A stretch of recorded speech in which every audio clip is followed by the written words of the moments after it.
Let it be a Nick and Jane, and let it be a Mr. Smith, a banker of Nick and Jane. They both keep their money in his bank. That's why we use the title Mr. Smith with respect. Nick really wants to buy, well, let's say Jane's bicycle, but he has no money.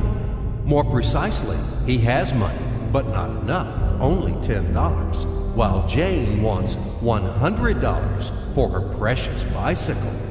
That's a problem. What should Nick do? Well, this bicycle is so desirable. He gives Jane his $10 as a deposit and asks plaintively not to sell the bike to anyone. He says that he will bring the rest of the money soon. At the same time, he runs to his bank, to the respected Mr. Smith, to get a loan for the missing $90. As ill luck, Mr. Smith has no money at this moment, but he knows perfectly about $10, which Nick gave to Jane. And where will Jane bring his money to? That's right. She will put these $10 in her lovely bank to the same Mr. Smith. Therefore, Mr. Smith asks Nick to come back tomorrow in the hope that tomorrow he will get these $10. And everything happens this way. The next day, Jane brings $10 to the bank. The bank provides Nick these $10 on credit.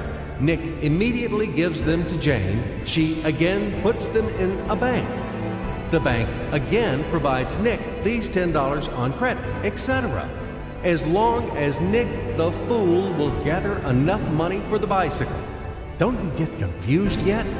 Be patient, I told you. These demons have been trying to confuse you during 1,000 years. These damn economists and financiers. But anyway, we will figure everything out.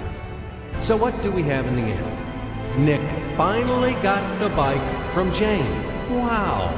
But at the same time, Nick owes $90 to the bank, Mr. Smith, and the bank, in its turn, owes $100 to Jane.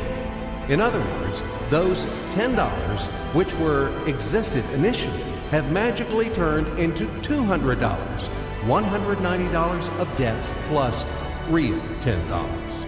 But these $10 would also turn into $1,000, even in a million or a billion, if Nick would make a more expensive purchase. In this case, our $10 would make the increasing number of its cycles, circuits from hands to hands. That's it.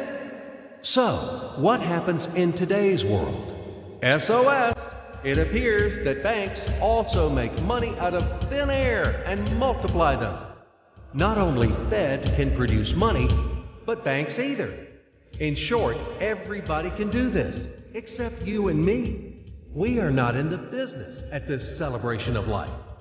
I would like to print or draw some money as well. In fact, these banks multiply money without any control. And we're still wondering why the banker lives better. What are naive fools are we? Now it is clear why. The one who produces the money, of course, lives better. But this is not enough. From this moment, poor Nick will never be able to repay his debts owed to the bank, no matter how hard he would work. Silly Nick doesn't know it yet, that he's in slavery to the bank, in credit bondage forever, because those $90, which he owes to Mr. Smith, do not exist in nature at all. Sly Mr. Smith made his money out of nothing. He created them out of thin air, just one click. And $10 turned into $200.